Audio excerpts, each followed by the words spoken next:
யாழ்ப்பாண போதனா வைத்தியசாலை விரைவில் தேசிய வைத்தியசாலையாக தரம் உயர்த்தப்படும் என்று ஜனாதிபதி ரணில் விக்ரமசிங்க தெரிவித்தார். 3 நாள் உத்தியோகபூர்வ விஜயம் மேற்கொண்டு ஜனாதிபதி ரணில் இன்று யாழ்ப்பாணம் சென்றுள்ளார்.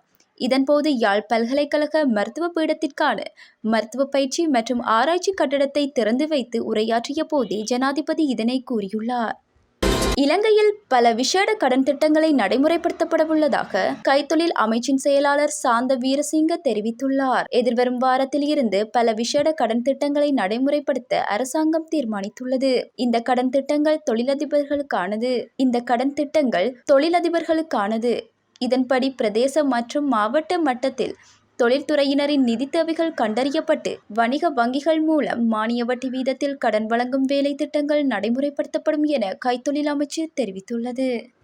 ராகம பொலிஸ் பிரிவிற்குட்பட்ட நாரங்கொடபாலுவ பகுதியில் மனைவியின் தகாத உறவை கண்டதால் கூறிய ஆயுதத்தால் தாக்கப்பட்டு கணவன் கொலை செய்யப்பட்டுள்ளதாக ராகம போலீசார் தெரிவித்தனர். நாரங்கொடபாலுவ பகுதியைச் சேர்ந்த 42 வயது நபரொருவரே இவ்வாறு உயிரிழந்துள்ளார். இவரது மனைவி நபரொருவருடன் தகாத உறவில் ஈடுபட்டிருந்துள்ள நிலையில் கையும் மெய்யுமாக மனைவி சிக்கியுள்ளார். இதன்போது இருவருக்கும் இடையில் ஏற்பட்ட தகராறு எல்லை மீறியதில் சந்தேக நபர் கூறிய ஆயுதத்தால் தாக்கி பெண்ணின் கணவனை கொலை செய்துள்ளதாக போலீசார் தெரிவித்தனர். இதனையடுத்து சந்தேக நபரும் உயிரிழந்தவரது மனைவியும் கைது செய்யப்பட்டதாக போலீசார் மேலும் தெரிவித்தனர். சம்பவம் தொடர்பான மேலதிக விசாரணைகளை ராகம போலீசார் மேற்கொண்டு வருகின்றனர். யாழில் திடீரென சுகையீனமுற்று அவதிப்பட்ட குடும்பஸ்தர் ஒருவர் வைத்தியசாலைக்கு கொண்டு செல்லும் வழியில் உயிரிழந்த சம்பவம் துயரத்தை ஏற்படுத்தியுள்ளது. கொடிகாமம் சந்தையில் நீண்ட காலமாக மரக்கறி வியாபாரம் செய்து வந்த 3 பிள்ளைகளின் தந்தையே இவ்வாறு உயிரிழந்துள்ளார். நேற்றைய தினம் வீட்டில் நெஞ்சுவலி ஏற்பட்டு சிகிச்சைக்காக சாவகச்சேரி வைத்தியசாலைக்கு கொண்டு செல்லும் வழியில் உயிரிழந்துள்ளார். சாவகச்சேரி மந்துவில் பகுதியைச் சேர்ந்த கணேஷ் செந்தூர் செல்வன் வயது 47 என்ற 3 பிள்ளைகளின் தந்தையே உயிரிழந்தவராவார். சடலம் சாவகச்சேரி வைத்தியசாலையில் வைக்கப்பட்டுள்ளது.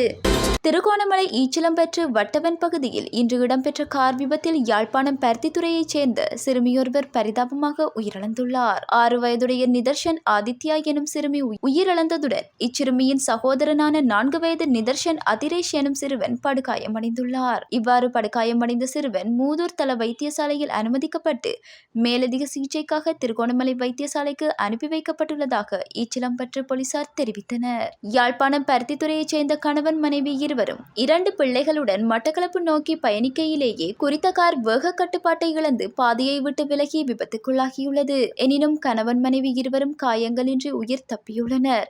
உயிரிழந்த சிறுமியின் சடலம் மூதூர் தள வைத்தியசாலையின் பிரேத அறையில் வைக்கப்பட்டுள்ளது. சம்பவம் தொடர்பில் மேலதிக விசாரணைகளை ஈச்சலம்பற்று போலீசார் முன்னெடுத்துள்ளனர்.